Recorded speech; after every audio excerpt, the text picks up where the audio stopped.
SAA Using the Hill, A Guide to Survival. The purpose of today's online seminar is to help you prepare to advocate on behalf of federal government issues of concern to archaeologists. I am John Brimsek, a volunteer with experience on and off Capitol Hill. Around one-on-one conversations rather than presentations, please bear with me. Feel free to ask questions either as we go through the presentation or at the end. I hope to make this a dialogue. A little background. I began my career working for a governor after college in 1972. I worked in the United States Senate and United States House of Representatives and have had a law and government relations practice in Washington, D.C. since 1989. I have been on both sides of the advocacy process for 45 years. As I will discuss in more detail later, whether one is working for an office holder or with one as constituent, it is the same. For a very concise summary of the issues, with support documents for later review, and let her know precisely what action you hope will be taken. I begin with a very brief review of high school civics. The state has 2 senators who serve 6-year terms with 1/3 of the Senate for election every 2 years. There are 135 members of the House, all of whom stand for election every 2 years. Congressional seats are allocated based on population, with each state guaranteed 1 member. Houses are redistributed among states after every decennial census. Legislation has moved from the industrial north to the south and west, so congressional seats. Between 1960 and 2010, the Northeast lost 30 seats and the Midwest lost 31, while the West gained 33 and the South 28. The shift will continue following the 2020 census, and parts of the West tend to be more Republican. Parties become more partisan with less interest in and opportunities for bipartisanship. There are fewer and fewer moderates in Congress. However, agreement is possible, and senators and representatives do listen to their constituents and the national organizations they belong to. In fact, as it becomes harder to reach bipartisan agreement on controversial issues, many legislators look for opportunities to reach across the aisle on issues where bipartisan agreement may be achieved. It often surprises people to learn that legislators who are poles apart on most issues will work out and play basketball and other sports in the gym before during the course of the day. They come to respect one another's integrity and may become friends, making it easier to work together. I worked with a congressman who went to the gym to play basketball at 4 o'clock every day. It could be frustrating for the staff, but it was time well spent. He was a very liberal member who got to spend an hour a day with some very conservative members, make it easier to find common ground whenever possible. Those who fit, and many who think they are, partake in charity baseball and basketball games, which lets them enjoy time together. Though enjoy is a relative term, the same congressman was the manager of the Democratic Congressional baseball team and also played second base. He was a taskmaster. If members did not show up for the daily morning practices for weeks in advance of the game, they did not get to play in the big game, no matter how much face time they got on the news. With the issues confronting archaeology, it is more important than ever for SAA members to engage now during the 83rd Annual Meeting in Washington, D.C. and thereafter. How you make a difference. With valuable assets going in, almost everyone on Capitol Hill likes archaeology. It sometimes seems as though everyone took a course in college or would like to have been an archaeologist. SAA has thousands of highly educated, highly experienced members passionate about the field and is important to society. There are ways SAA and its members are effective in Washington. As regularly in contact with, has excellent relationships with key players on Capitol Hill, executive departments, and agencies. The engagement of thousands of SAA members of their senators, representatives, and regional or local federal department and agency offices will expand that reach dramatically. Legislators are very interested in hearing directly from their constituents. It was the case when I worked on the Hill, and it hasn't changed. If it came in, my bosses and I looked to the constituents to take the lead. SAA provide all the help you need with talking points, handouts, and advice. SAA's website provides information on issues before the federal government, and a link enables you to contact your senators and representatives with suggested messages along with drafts to the editor for your local media, or you can simply write your own and transmit it via the link. Use the link and every substantive responses. Offices keep tallies of how many constituents have weighed in on each side of the issue, and the legislators look at them. It is an informal poll providing information on how many constituents care enough about an issue to go right, as well as how many are on each side. If interest groups do not weigh in through visits, calls, and messages, the assumption is that they are not particularly concerned about the issue. Between next year's SAA Annual Meeting, you can request a meeting with your senators and representatives or their staff in their local offices. While we hope you will have time to have a meeting on Capitol Hill during SAA's annual meeting, arranging in the legislators' home offices is also very effective. Members have a lot of time in the state during congressional recesses and on weekends. They have full schedules but are not interrupted by votes or committee meetings. As it is possible to arrange a meeting when the legislator will be there. The local will prepare a memo for the Washington staffer who handles the issue. Members of Washington staffers visit the local office from time to time as well, and there is a chance the staffer handling our issues will attend the meeting. You request a meeting with the Regional Department of the Interior and National Park Service office. Offer if there is something interesting to show them. When I was on the Hill, my bosses and I found seeing things and meeting people very helpful in understanding the issues and concerns. As I said before, people on the Hill, as elsewhere, love archaeology, but do not know a lot about it beyond portrayals in movies or where sites may be in their states or districts. Whether you in their offices or take them on a tour, be sure to take photos with them, which can be included in both their and SAA's newsletters. Please send them to SAA's Manager of Communications, Amy Rutledge, indicating who is who in the photo. Contact information appears on the last slide. If able to schedule a meeting in their local office, consider attending one of their town hall meetings. As we have recently, many town hall meetings have been very contentious. Members will likely appreciate a change of subject. Meet senators and representatives when you are in Washington, D.C. Scheduling and preparing for the meeting. Request a meeting with your senators and representatives. Every senator and representative has an official website, e.g. www.schumer.senate.gov in the case of the current Senate Minority Leader, which provides both a Washington phone number and a form to request a meeting, that you are a constituent and that you would like to speak about issues impacting archaeology. It's extremely busy on Capitol Hill with lots of individuals and groups visiting. You should submit your request 4 weeks in advance if possible. Provide times that would work best for you, but be as flexible as possible. If you hear back, check with the scheduler 2 weeks before you arrive and thereafter if need be. You sometimes need to be persistent without appearing to be overly aggressive.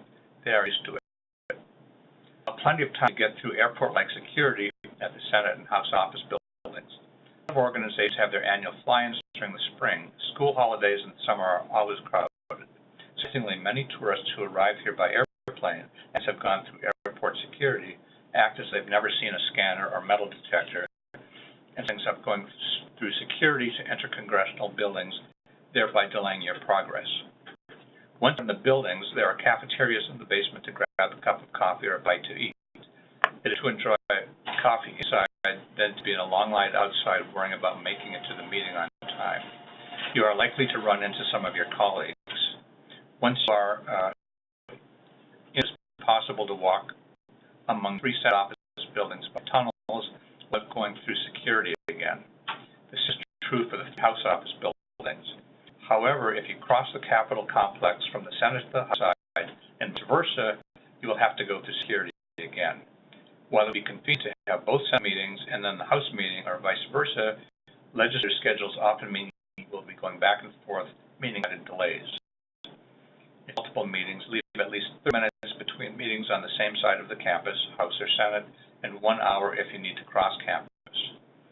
Before 11, it was possible for visitors to use the tunnels connecting the office buildings with the Capitol, meaning you could go to security once and go back and forth between the House and Senate freely.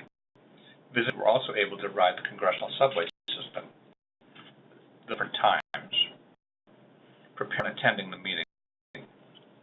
Try to arrive at the member's office a few minutes early, and remember that the receptionist is likely a recent college graduate who may be handling our issues within a few years and may be interested in hearing about them. Conversations with any staffer is time well spent. Staffers are spread very thin and cover a lot of issues. The member and or his or staffer may be meeting on issues as wide apart as trial and attrition before you and 4 years after you and need to shift gears quickly.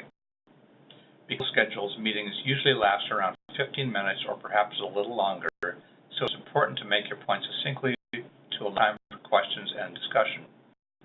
If you have to meet with the legislator, he or she may arrive late or be called away for a vote or committee meeting. Legislators do make a real effort to meet with their constituents. The staff attending the meeting may start the meeting or continue to meet with you after the legislator leaves. If the meeting starts before the legislator arrives, the staffer will likely ask you to begin. Pre-planned, you can then do a brief recap for the legislator when he or she arrives. Try to take notes of key points made by and questions from the legislator or staff. If told that the legislator will not be available, please take the meeting with the staffer who will brief the legislator later. And will provide you with talking points and white papers, a sample of which appears on the slide. Talking points will be updated as necessary. Realistically, staff will file the white papers, also known as leave-behinds, until the issue becomes front and center, so talking points will be the focus of the meeting. If written to or emailed the member, bring a copy to add to the file.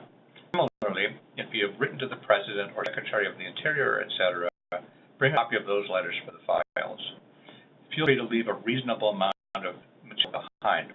That's hard to find. Early in my career, I traveled with the boss and prepared with the help of other staffers a great briefing book. When I gave him on the plane, he gave me a look and set it aside. Having a lesson on future trips, I would pull out one issue at a time, and he went through it all. He then started coming to my office with questions of things I should add to the book.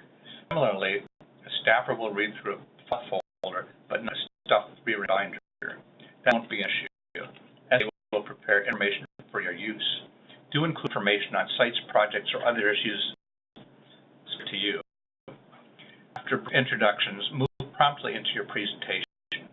Talk from the talking points rather than just reading them. It's fine to set them, but eye contact is very helpful. The boss would raise our eyebrows if it seemed like the visitors just wanted to read the list and get it out.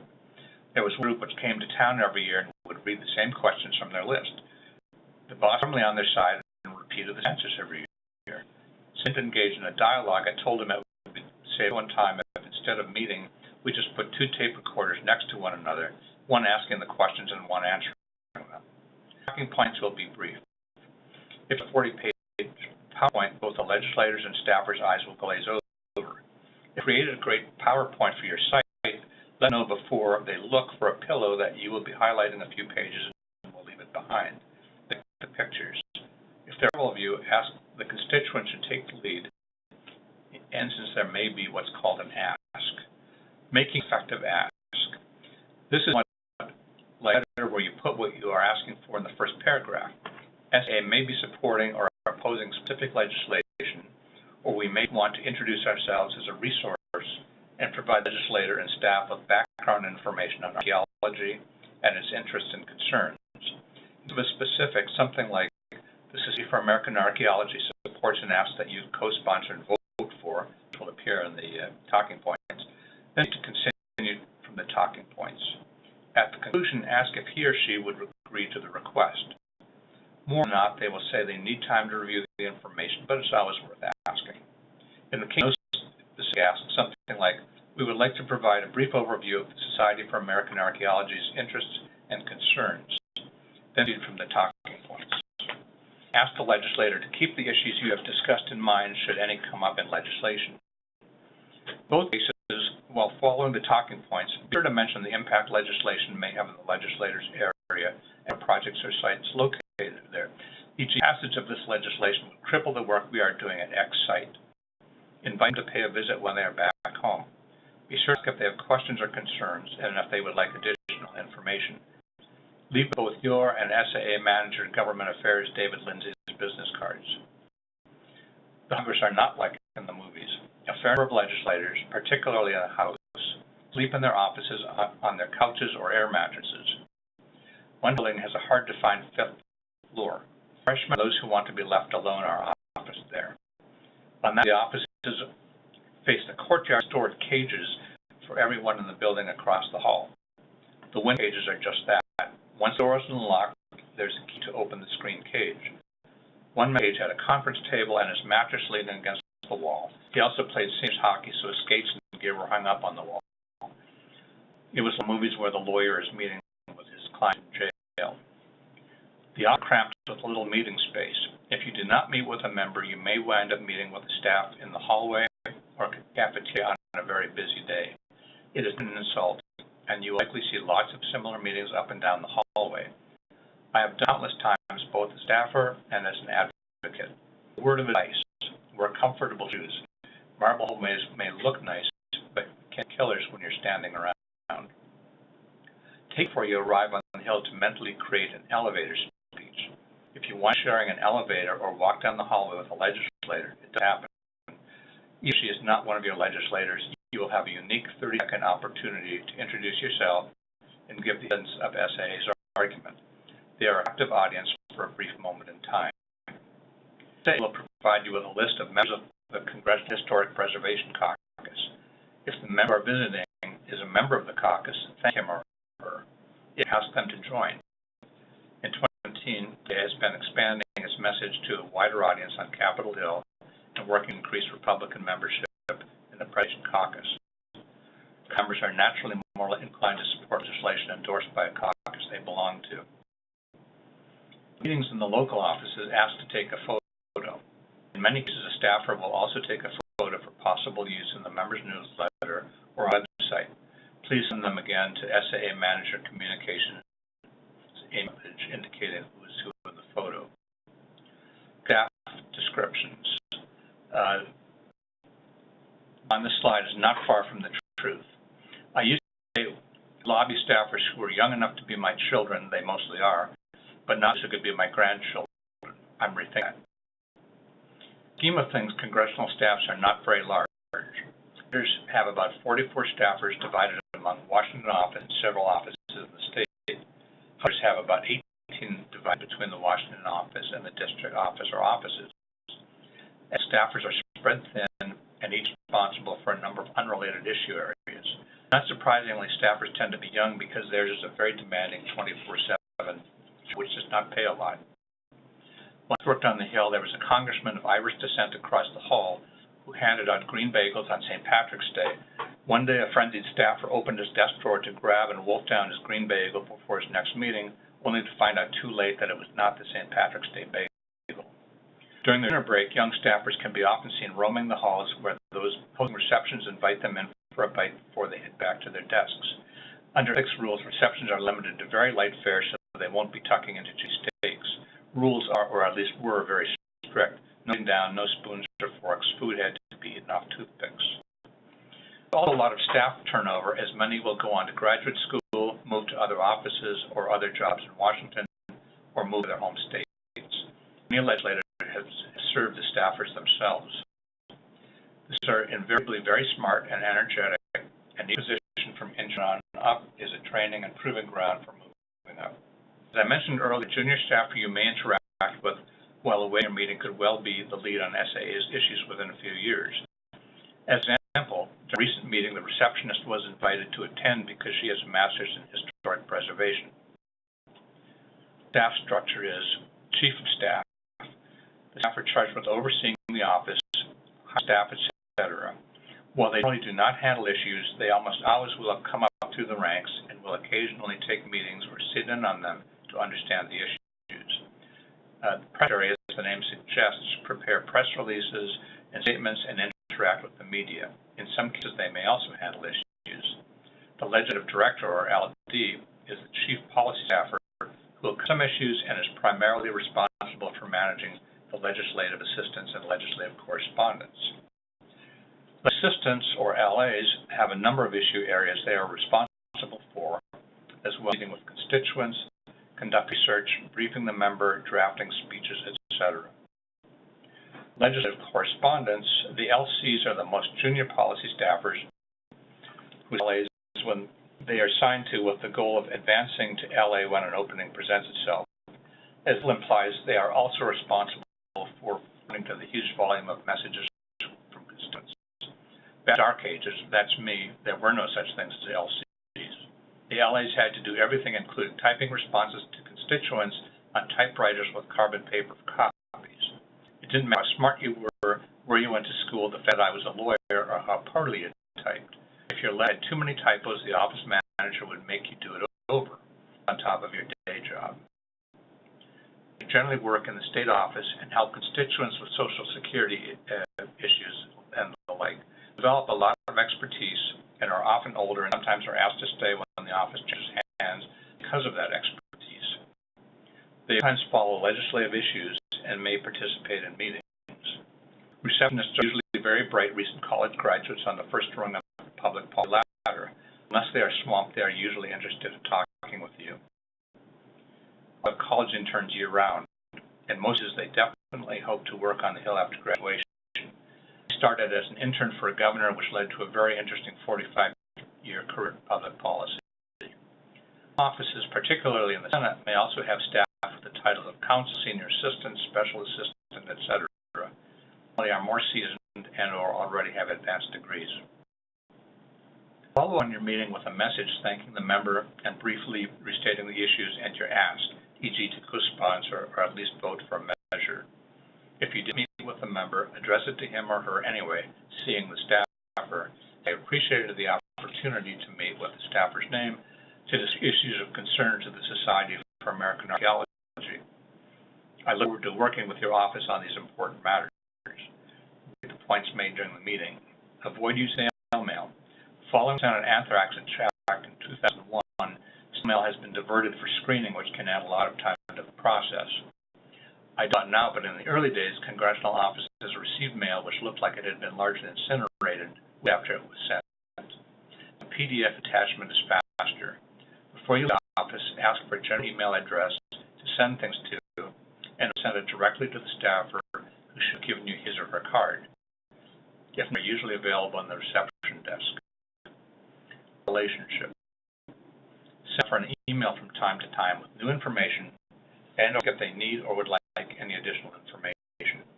A complete email will be helpful to the staffer, and should he or she move on to his or her successor. If things are quiet on our issues, contacting the staff 3 to 4 times a year to touch base is efficient. That may like a lot, but it may be a staff turnover during the year. If heat up working with SAA is more frequent. The legislative process. Two things you don't want to watch being made: sausages and laws. The legislative process is rarely quick, usually provides a number of opportunities to influence the outcome. Bills are introduced in each Congress, but relatively few become law. While there are options, for our purpose, a bill can be introduced in either the House or Senate or in both. If SAA develops legislation or supports or opposes legislation, you can assist by asking your legislators to take the lead, become an original co-sponsor when the bill is introduced, or sponsor the bill after introduction. Legislative co-sponsors should feel an obligation to vote for their bill. SAA also work to generate support. Following introduction, the bill is referred to the committee and later the subcommittee with jurisdiction over the subject matter. There may not be a hearing. There is, SAA may have its members to testify. For example, SAA has had witnesses testify in person before the House Natural Resources Committee, the Senate Energy and Natural Resources Committee, and the Senate Indian Affairs Committee. Be amended in subcommittee, and then full committee providing opportunities to fine-tune it and fix problems. If it is voted out of committee, it may or may not be open to amendments on the floor. Further along in the process, the bill is the harder to amend. If it passes the House or Senate, it is the other body. If a similar bill has not already been introduced, it will begin a similar process there. If it is possible to filibuster a bill, which then requires 60 out of 100 votes to pass.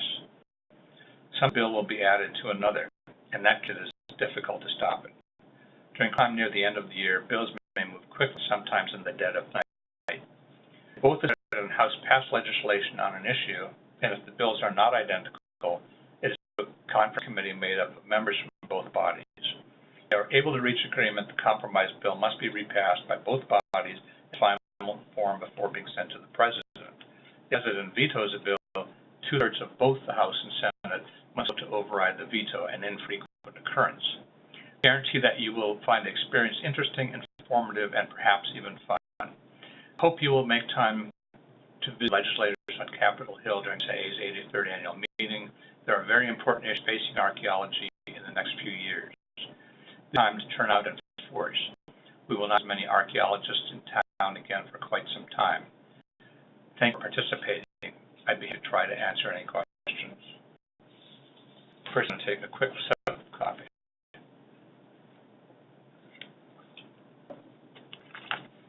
Question: how can you figure out what speaks to a specific legislator?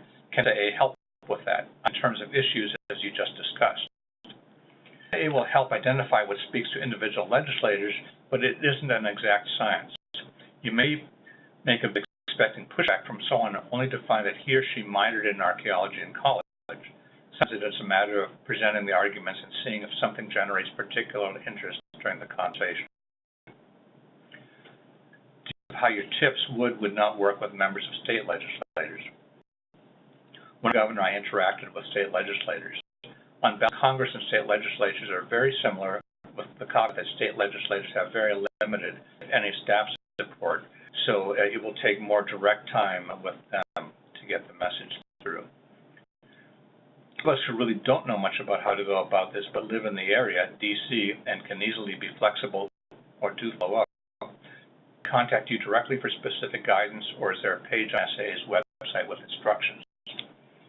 It is great to live nearby and have the ability to visit with your legislators during quieter times during the year. We are available to speak with you, and we'll be posting a briefing manual based upon the seminar. What you meant for those of us who are working out of Canada. If you are at the annual meeting, tag along with some of your colleagues on their Hill visits. I've brought a number of Canadians to Hill visits over the years. They are always very received and lend a helpful perspective. The legislator may spend some time regaling you of a favorite trip to Canada. When to work best when trying to convince legislator to support a program, a bill, and an initiative, economics, education, equity, serving marginalized groups, heritage, etc. One could generalization that Republicans are more driven by economics, jobs, etc., and Democrats by the other issues that you mentioned. Many legislators in both parties are interested in all of them. You might with any economic arguments with Republicans. What's the thing to say to a legislator who is not on board with historic preservation support? There are legislators of every leaning who have made their minds in particular issues. It is very helpful if you can find out how important historic preservation is to in their states or districts. That is something that they may or may not have thought about. How open to budgets are typical legislators? Surprisingly, they are receptive to requests in areas they tend to support. Speaking, Democrats are more supportive of these SAA champions, but that doesn't mean others would not be. Can federal employees advocate for archaeology in their states as private citizens, or is this completely off limits? Yes, so long as they're acting as private citizens, and that whether at the federal level or the state level. Energy is limited. Do you have an opinion as to whether it would be beneficial to meet with your senator or representative? If you can find time, it would be great. The legislators like to meet with the constituents, plus it helps create a buzz if legislators and staffers see a large number of SAA members wearing badges. A comment. I've done 2 visits on Hill with the ARA and found it wonderful. Was amazed to be in the halls where laws were made. Meetings were quick, but was very friendly. I've been in and around government for 45 years, and while it sometimes is frustrating, the whole Congress are where our laws are crafted and the citizens are taken. I never heard of it, and I'm certain that other SAA members will share your impressions. Whether meetings with legislators in the states are as good as meetings in Washington. Location, DC, or in the district has its advantages. Districts with Congress people and staff can be just as productive as DC meetings because the atmosphere is usually more relaxed, and if they are visiting your workplace for a tour, you have more time with them, and their attention is focused entirely on you. The meetings are valuable. That's it for the questions. I hope this has been helpful, and thank you for your time.